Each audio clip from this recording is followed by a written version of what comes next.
LiSTNR production. A warning. This episode contains graphic references to violence against women and children. Welcome to Crime Insiders Forensics. For those joining us for the first time, my name's Kathryn Fox. I'm a former GP, crime author and screenwriter.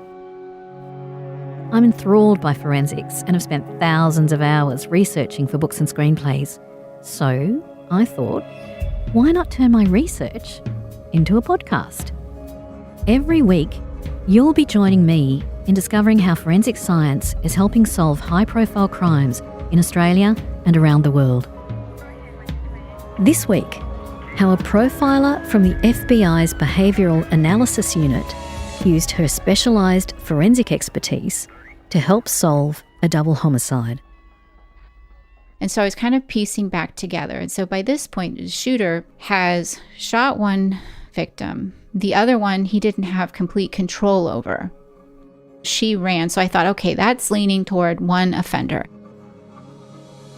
What sets Julia apart from her colleagues at the FBI is her dual expertise as both a forensic scientist and a trained criminal profiler.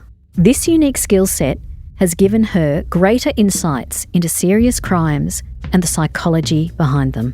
We're assessing, from a behavioral perspective, the facts, the circumstances, the evidence that are surrounding a crime, and looking at the behavior exhibited before, during, and after the commission of that crime. To begin, Julia shares the story behind her transition from forensics to profiling. When I was working in the crime lab, I felt like I was a very small part of a bigger investigation. So I think my first dream was I wanted to join the FBI. And I had a colleague who was a mentor to me, and he had joined the FBI about 2 years before I did.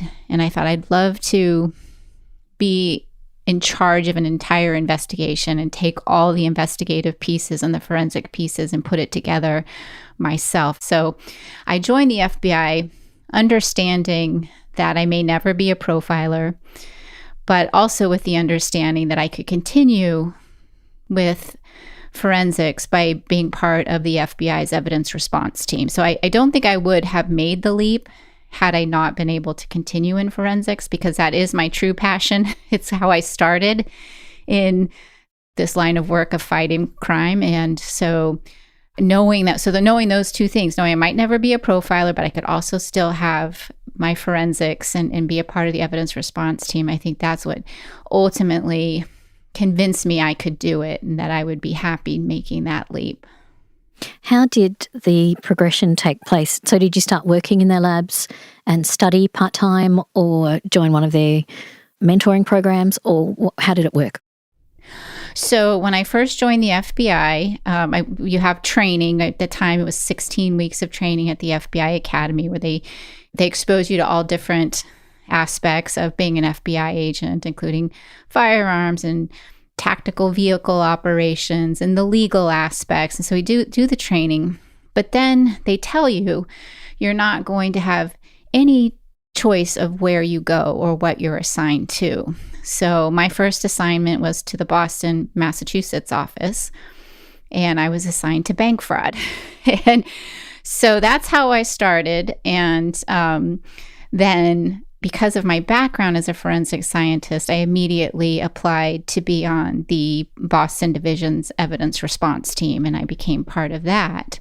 So I worked for about 3 years working bank fraud, and then I transferred to public corruption civil rights, and I worked that for about 8 years. But along the way, I was still part of the evidence response team.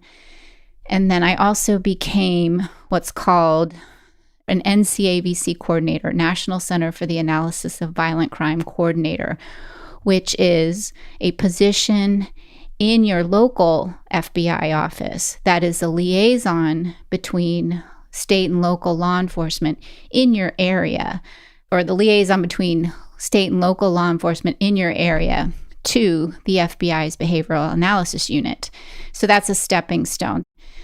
And then there was a position that opened up at the BAU in the Crimes Against Adults unit, which is the unit that I wanted to be in. And that's the unit that focuses, obviously, by its name, on crimes against adults. And it usually is focused on serial murder, mass murder, bizarre and unusual types of homicides, serial sexual assault, and different unusual cases. And because of my background, not only in the evidence response team and having a violent crime background, because of that, I also had this white collar background. So that made me more competitive for this particular opening at the time. So I was very fortunate, very lucky that the timing worked out for me, because it's a competitive position. So you're not a psychologist? No. Psychologists look at people, make diagnoses of any mental illness, of their behaviour patterns. You never get to see the person. You may not even know who they are, and yet you're building a profile on that person. So how does it work, Julia? So some people have a background in psychology. We did have PhD level psychologists that worked in the BAU, but our job is not to diagnose. You're absolutely right about that. And we're not qualified to do that. Like, as you pointed out, you have to sit down and talk with someone. You have to be an expert. You have to evaluate them. And we just don't have that ability to do that. And that's not our role. So what we're doing is we're assessing from a behavioral perspective the facts, the circumstances, the evidence that are surrounding a crime, and looking at the behavior exhibited before, during, and after the commission of that crime, and trying to understand or come up with personality traits and characteristics of the person who committed that crime. Profiling an unknown offender. What are the personality traits and characteristics?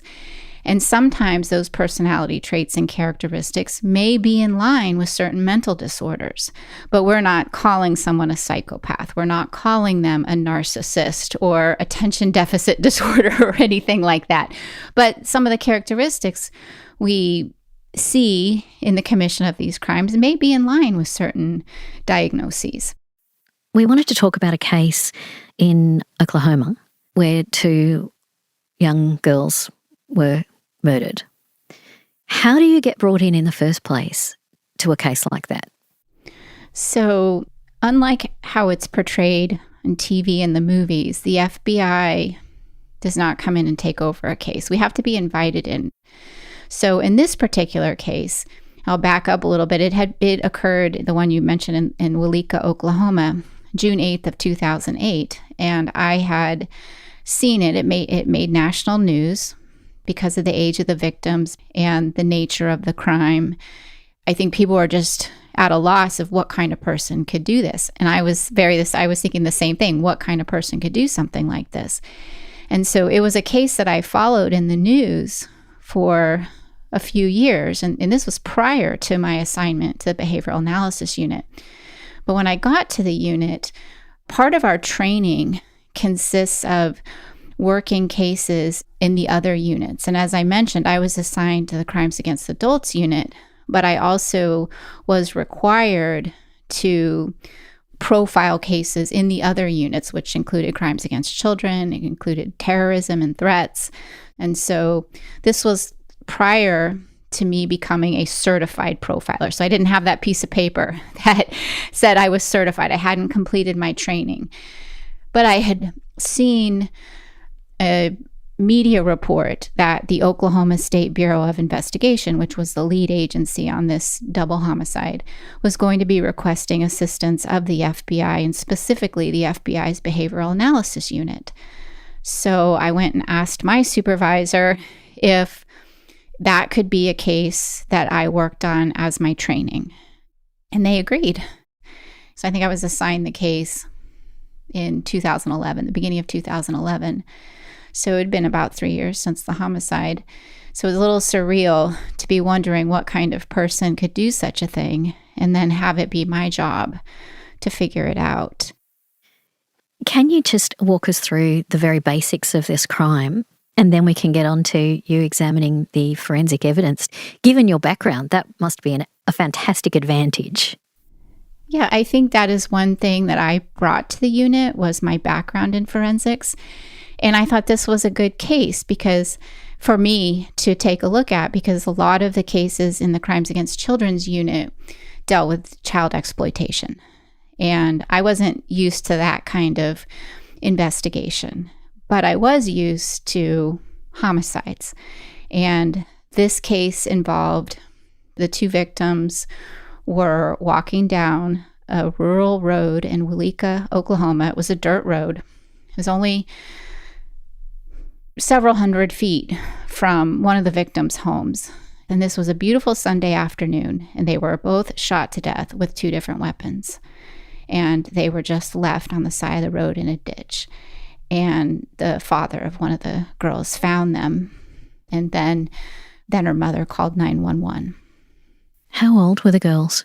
They were 11 and 13, and they were the best of friends. This is a small town? Very small. And presumably everybody knows each other? Yes. How did the town react to that? Well, there was a lot of speculation and allegations made, and there were different theories. There was a composite sketch that was put out of a stranger that had been seen in the area, or of a person of interest that had been seen in the area, but nobody recognized the sketch.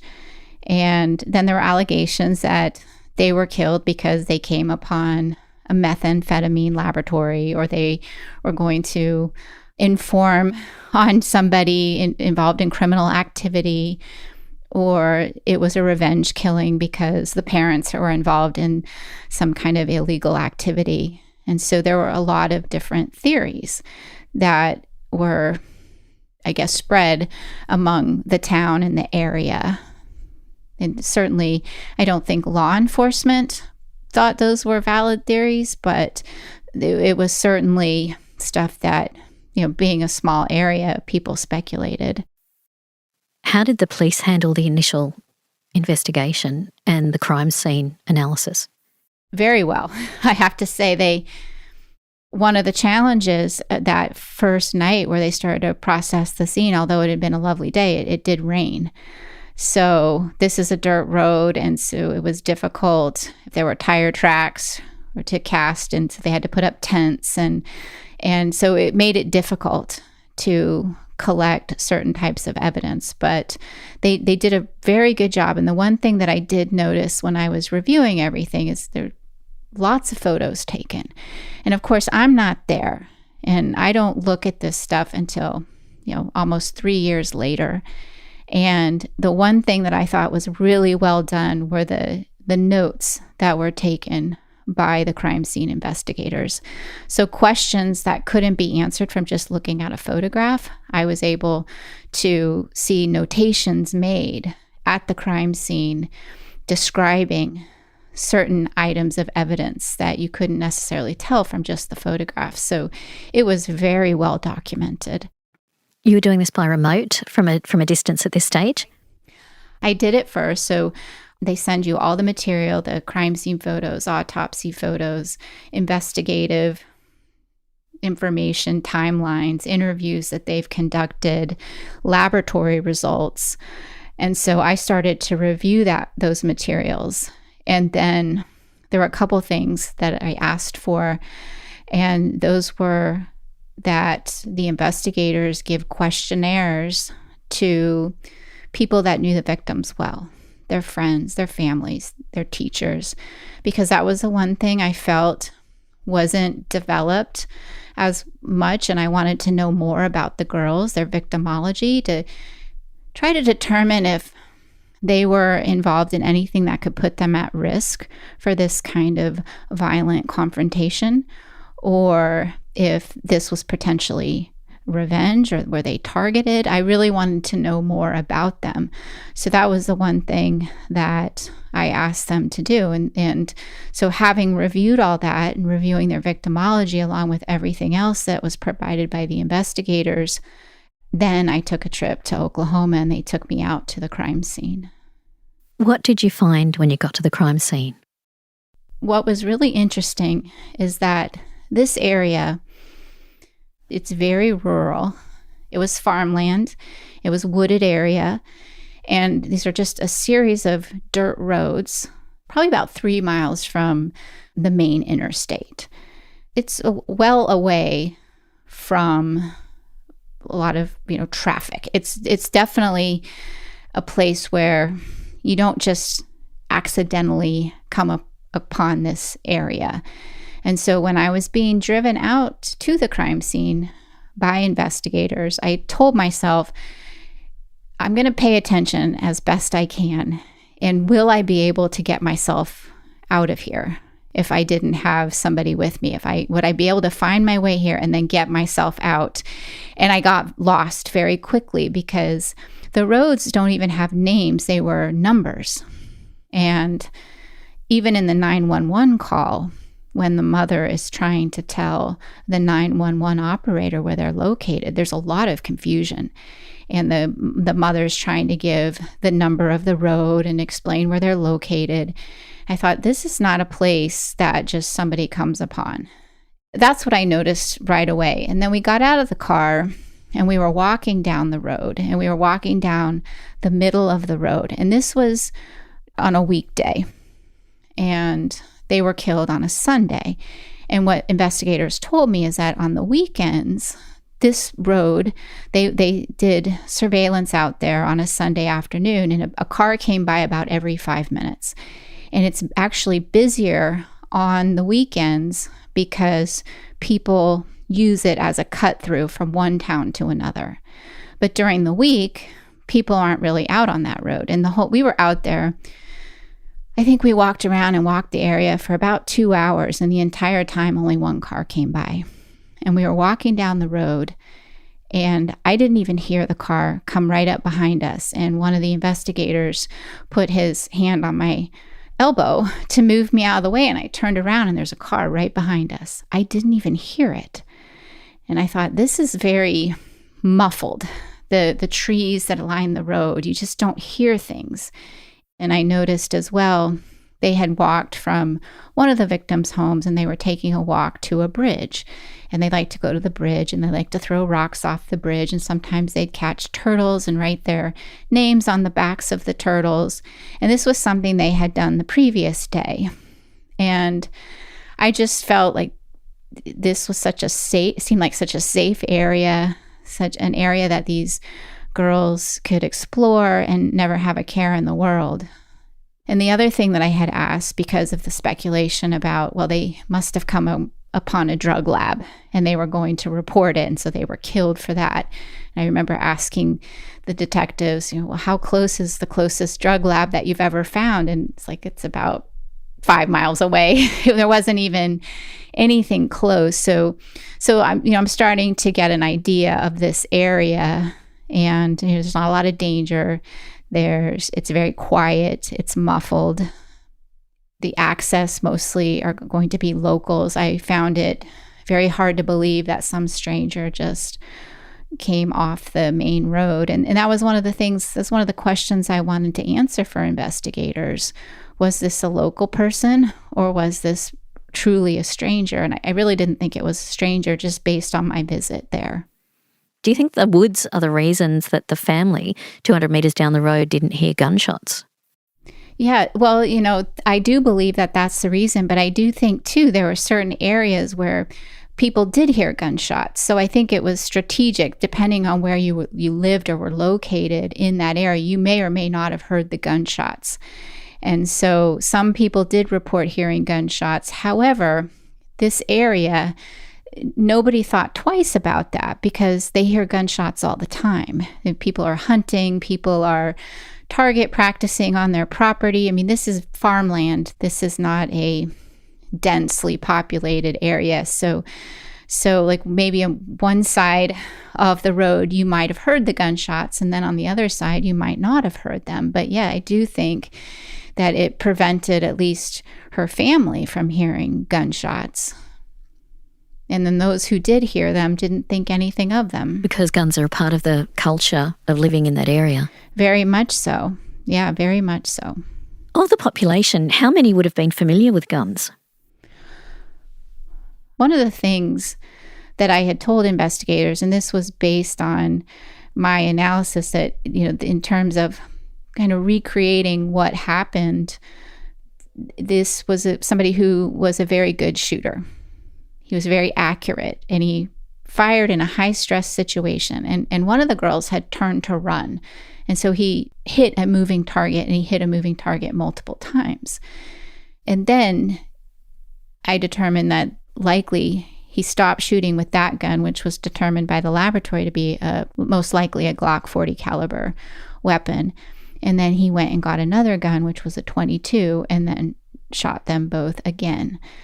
So I was thinking, this is somebody who is familiar with weapons, likely practices with them. And I think at one point I had told investigators, he's a gun nut. And they started laughing at me, and they're like, this is Oklahoma, ma'am. Everybody has a gun. So statistically, I don't know how many people would have been familiar or would have had guns, but a lot.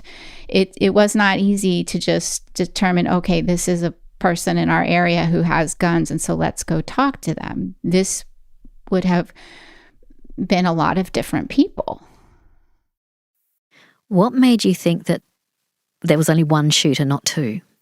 And that was one of the questions I did want to answer for investigators, because many of the investigators thought there had to be two shooters. And the reason I determined that it was most likely one shooter, you're never 100% about anything, by the way, when you're profiling, but most likely because taking into account the crime scene and the autopsy findings, and I was able to kind of piece back together a sequence of events that I thought were the most likely sequence of events. One of the victims was shot first, and it was clear because she was able to react. She put up her hand, and she had a defensive wound. I think the bullet hit her hand, it fractured, and then a part of that hit her in the face. And some people speculated, well, she must have been punched in the face, but I think it was she had broken bones in her hand from having deflected it, and I think a piece of the bullet hit her in the cheek. And so I believe she was shot first. And then the other victim had a chance to run, and she was running, and then she was shot like in the back, and she was shot in the back of her arms. And then she was also shot in the side, which the medical examiner said would have been immediately fatal. And so I was kind of piecing back together. And so by this point, the shooter has shot one victim. The other one, he didn't have complete control over. And so she ran. So I thought, okay, that's leaning toward one offender. If you had two offenders, they might have had better control over the victims. Then the offender likely went and got a different gun. And I believed he was most likely in a vehicle, and went and got a different gun, a 22 caliber, and then shot them each again. And so looking at that, I thought there was nothing that had to have happened simultaneously, where you had to have two people. And so statistically, when you have two victims, you have one offender. And because I didn't see anything that indicated to me that there had to be more than one offender, I just kind of relied on statistics. It's likely one offender, because one offender could have accomplished this. So that was why I said it was one offender. And even at the time, I'm not sure all the investigators agreed, but they don't have to agree. It's their case. I'm just there to provide my assessment, and they can kind of take it or leave it and use what they find helpful and toss out what they don't want to use. Well, that raises a couple of questions just for me. Who carries two guns, not just one gun in a car? And the second question is, why would you change guns? Mm-hmm. When it came to having the two guns, and that's kind of why I thought this is a gun nut, because I wasn't talking about the hunters, so the people who shoot for sport that have gun racks in the backs of their trucks and they carry their guns. This is a Glock 40, which is a handgun, and a 22. We didn't know what kind of gun it was. And I didn't think it was that when I said a gun nut. I thought this was somebody who was always carrying around at least a Glock and at least a 22, and people would know this about him. And the reason why I thought that, I found that they were very low-risk victims, and there wasn't anything in their life or their lifestyle or their family's life or lifestyle that put him at a higher risk for something like this to happen. So I really felt that the motive for killing them was formed on that day. This wasn't some revenge killing. They weren't going to meet anybody because they didn't have access to computers or cell phones. One of the victims did have a cell phone, but it was determined she only ever communicated with her parents. They didn't have access to computers at home. They only used computers at school for homework. And so they're very low risk. And so I thought, okay, this person wasn't planning to kill them. So something happened on the road that day. And therefore, this person likely is always carrying these two particular guns with him. And I'm not talking about these like hunting rifles that we see that people carry. These are, a Glock is a little different kind of weapon in terms of it's not necessarily used. At least when I was growing up, a gun like that wouldn't be used for hunting. And I grew up in a rural area where we had a lot of hunters and people had a lot of guns, and they stored the guns on their walls in their home. And this was not the kind of person I was talking about. So I thought either the first gun either malfunctioned because based on what we know about the Glocks, it didn't fire as many rounds as it could have held. So either it wasn't completely loaded, or and he shot all the rounds that he had, or it malfunctioned, or the last theory was he shot them, he got back in his car, and for whatever reason felt like, I need to make sure that they are dead. I cannot leave them alive, because whatever happened that day, he couldn't leave them alive. And so he just grabbed another weapon and then used a different weapon. So those are my theories, like my 3 different theories as to why. But it really did appear that he shot them with the one gun and then went and retrieved another one and came back and shot them again. Did he move the bodies or try and hide the bodies at all? No.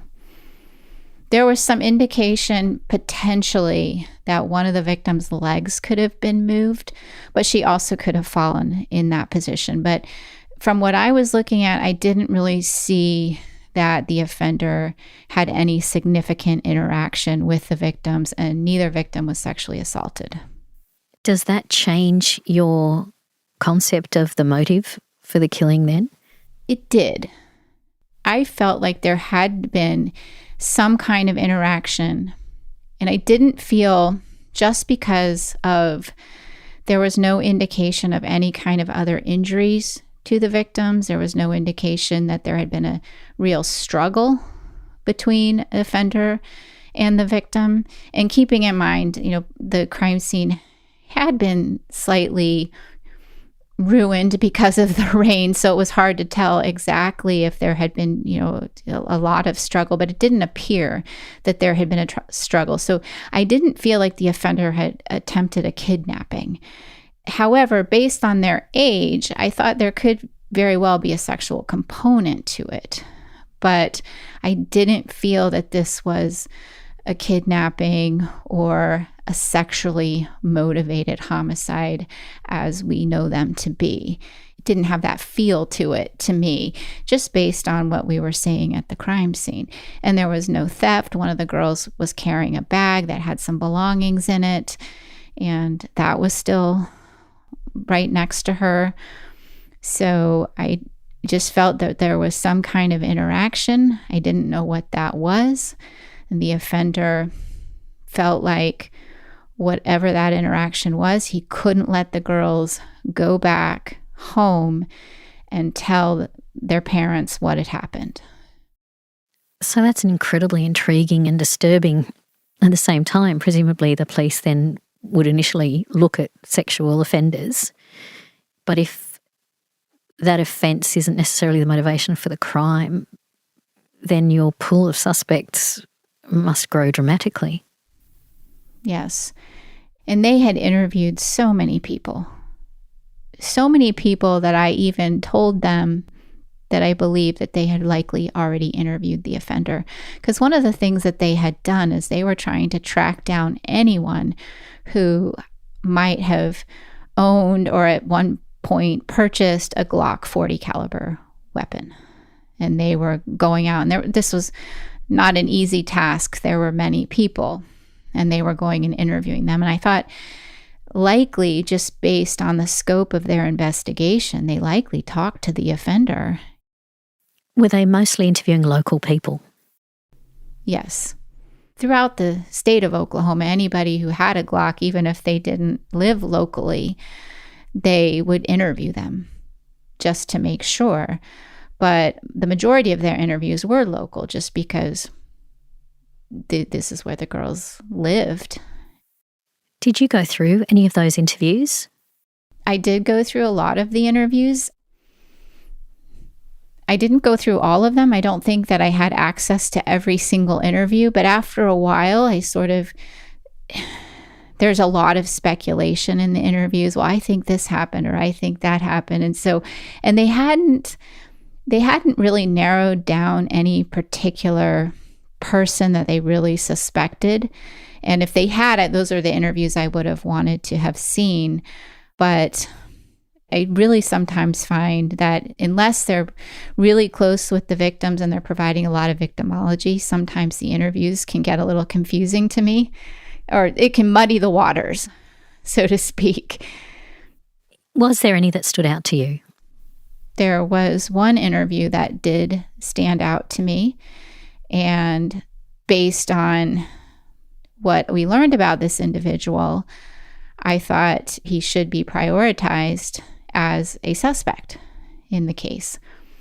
The one thing, though, that investigators, and I agreed with them, is that he was much older than I think what we thought, because the Glock 40, investigators felt like it was a younger person because of the weapon. And the one person who lived in the area that had a lot of the same kind of characteristics that I was describing, particularly this lack of empathy and this emotional immaturity, this person really fit. And this person had also interacted with the victims in the past. So he seemed like a suspect that could not be ruled out. But it was not him.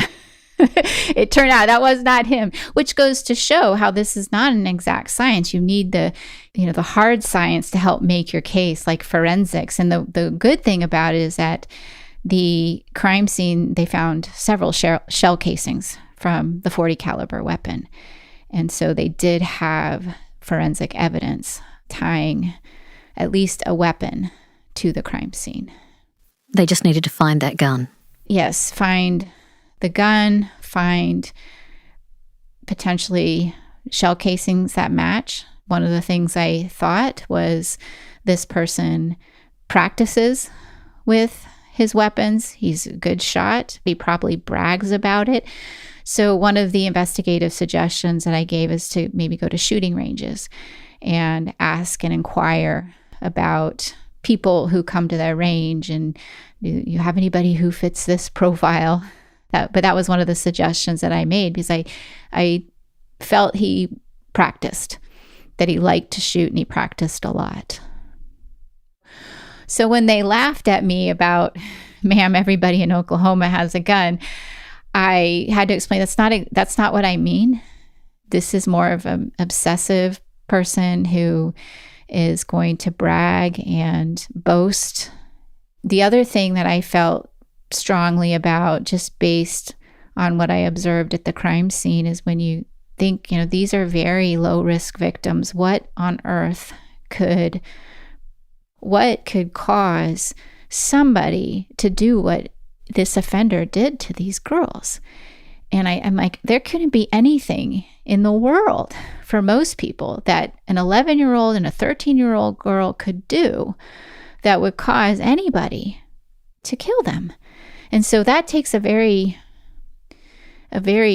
distinct personality, a very cold-hearted personality. So I felt that people who know this person are going to know that he's dangerous. He's probably overreacted to certain situations, to perceived slights, that this is going to be a major component of his personality. And once he's identified, people are going to come out of the woodwork starting to tell stories about how dangerous they felt this person was. And so this is not your local hunter with a hunting rifle in his truck. This is somebody who is very dangerous and very scary. And that's where I really wanted them to focus on that personality. And I said, when you find that person, when you start hearing stories about a person who has done something really horrible to other people, that's who you're looking for.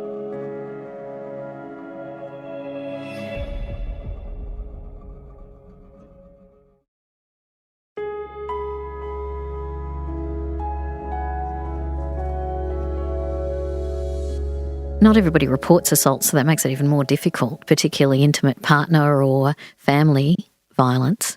Were you then looking at previous crimes, assaults? One of the things that I had suggested is they go back over people that they had contact with, particularly anybody who had the weapon that they were looking for. And they hadn't been able to contact every single person that they thought would have a Glock. They couldn't locate all the weapons. But taking these characteristics and going back over and looking at people that they've talked to and kind of overlaying that profile and asking these questions. Have they ever done anything that was unexpected? Do they overreact to things? Have they ever lashed out at you for something that seemed very minor? That these are the types of people that you are looking at. So when you're starting to look at people that maybe have these particular weapons, do they have these character traits in their background? They might not necessarily have a criminal history. They might not necessarily have ever killed anyone before, but these are going to be characteristics that are reflected in their interpersonal relationships. Did that give them any leads? What ended up happening is an offender or a suspect came onto their radar because there was a young woman, she was 23 years old, who went missing. And she was supposedly going off to get married to her boyfriend, and his name was Kevin Sweat. So ultimately, investigation showed that Kevin, rather than going off and marrying her, he murdered her and burned her body on his grandfather's property, which was right near the crime scene. And he lived near one of the victims, the two girls. And during the interview of Kevin, the investigator said, he matches the profile. I think he killed the two girls as well. And he happened to be the same investigator that was the lead investigator on the two girls. So I got a phone call, and the investigators were telling me this guy matches the profile. And this was just a few months after I had been out to Oklahoma. And my initial response was disbelief in a way. I trusted them. I knew they were good investigators, but I also started thinking, I hope they don't have tunnel vision and think that everybody's going to fit, because I just thought this can't be happening so soon. And they have a suspect sitting right in front of him. And so as they started learning more information about him, they sent me pictures of him. And this guy, Kevin Sweat, had posted pictures of himself online posing with his guns. And they were very artsy types of photographs. And he certainly seemed to have this fascination with weapons. And when I saw the photos, that's what I was talking about. Maybe I didn't articulate it right, that you're going to have him posing with his guns. But when I said that this is somebody obsessed with weapons, this is what I was talking about. And I just had this feeling, this is going to be him. And then they ended up doing a search warrant on his grandfather's property. And they found, or his father, I think it was his father's property. I can't remember if it was his father or his grandfather. But they found shell casings. And they found a makeshift gun range where somebody had been doing target practice. And the shell casings on the property matched the shell casings at the crime scene. When you heard that, how did you actually feel? It's a combination of exhilaration and sadness and relief. Certainly my role in an investigation like this, I'm detached. I'm not talking to victims' families. I'm not talking to the victims' friends. I'm not involved. I don't live in the community. So any happiness I have is for the investigators that do this kind of work day in and day out and spend their lives on these cases. And so I just felt very happy for the investigators as well, because I knew what a relief this was to them. Your involvement didn't end there though, did it? No, it didn't. What did the police then ask you to do? An interview strategy. How do you set up an interview with someone who you think has no empathy?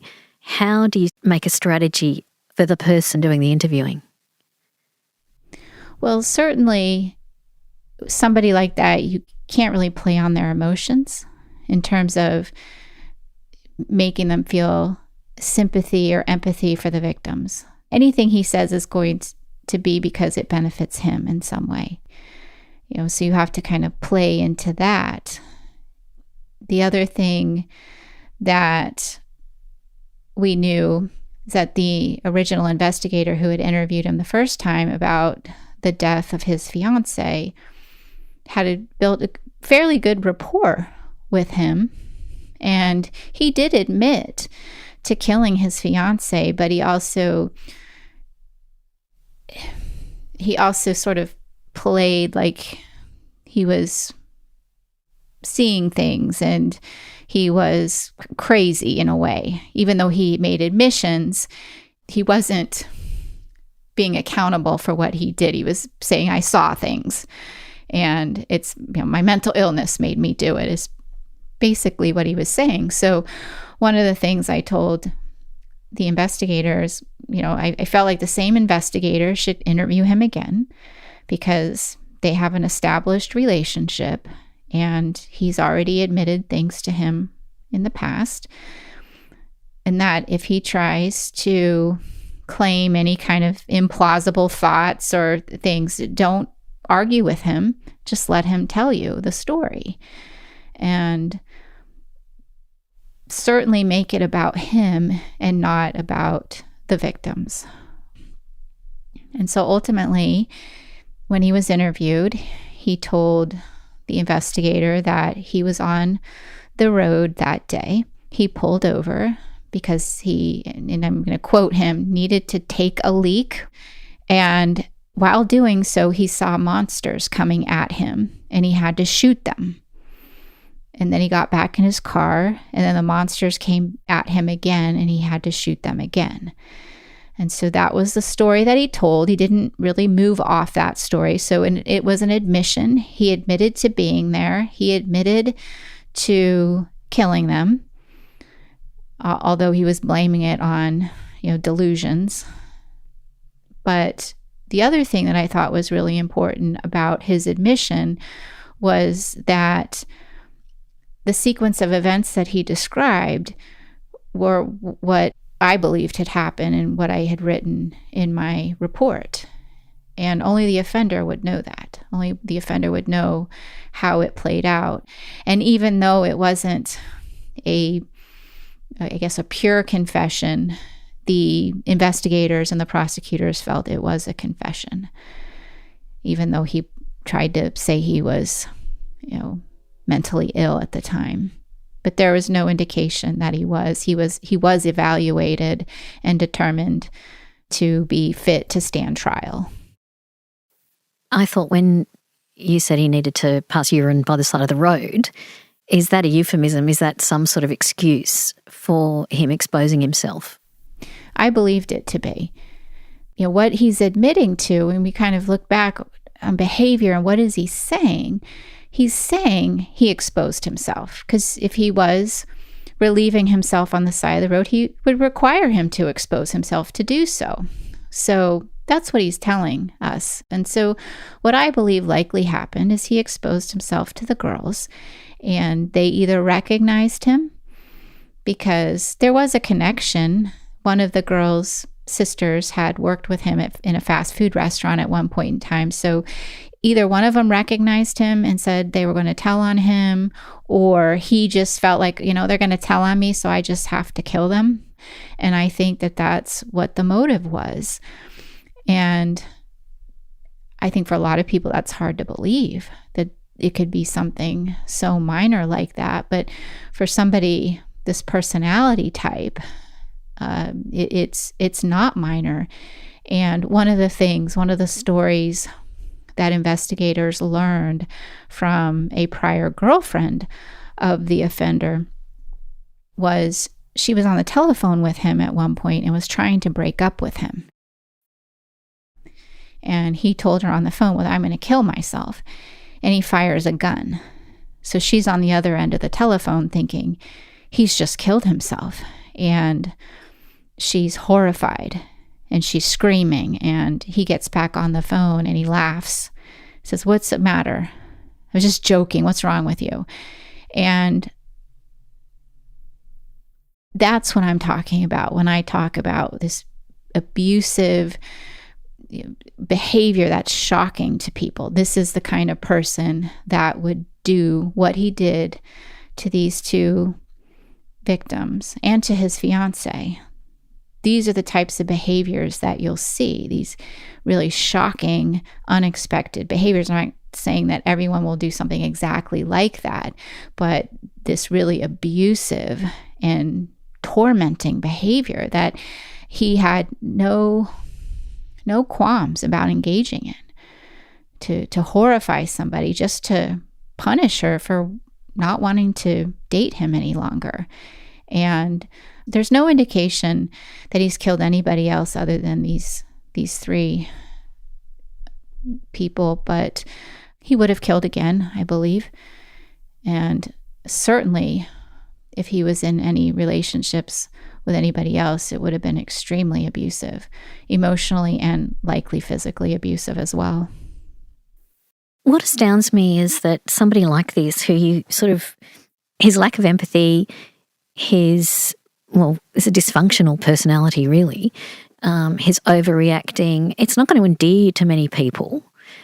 And how on earth then does he have relationships with females to the point where he was engaged to one? He must be able to fake it, and yet he couldn't fake it in a police interview. Yeah, he was very good at faking it. I mean, he did date women. But at first, it's like anyone else. He seemed just fine.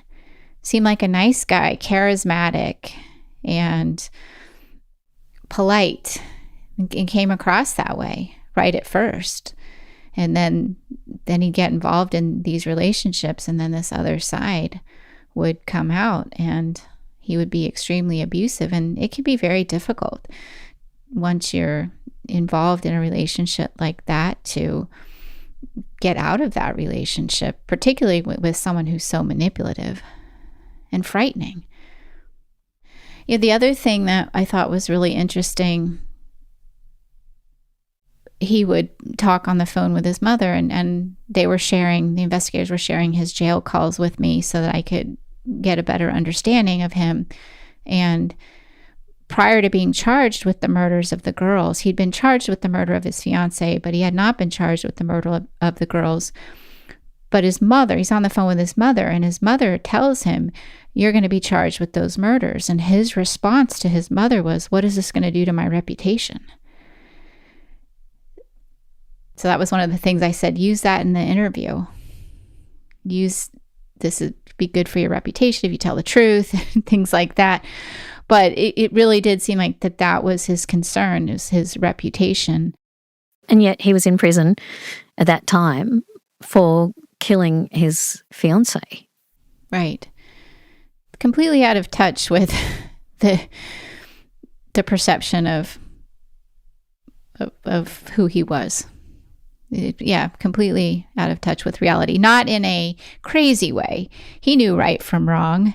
He definitely knew right from wrong. Or if he didn't, I don't think he would have killed the girls, because he wouldn't realize what he was doing by exposing himself was wrong. And I should say he's never admitted to it's exposing himself to them. Like he's never admitted to that as the motive. That's what I think is likely the motive, just based on what he did say. You can explain what he's done, but do you understand it? No, I don't understand. A lot of times I think you see on TV and movies that profilers or investigators, they get into the minds of the killers, and I really don't do that. I don't think I'm capable of getting into their minds. I can explain things. I know logically there are people out there that can do things like this. I can explain it in a logical way, but in my heart, do I understand it? I don't understand it. I don't know that I ever will. I certainly wouldn't want to know those feelings, no. Julia, this has been incredible. And thank you so much. I can't believe you're across the other side of the world and yet we're just chatting away. I know. So we've known each other for years. Thank you so much for all your incredibly informative information and storytelling, and for making a difference, particularly in this case. Thank you. Thank you for having me. It's my first international podcast that I've ever been on, so I'm truly honored. Thank you.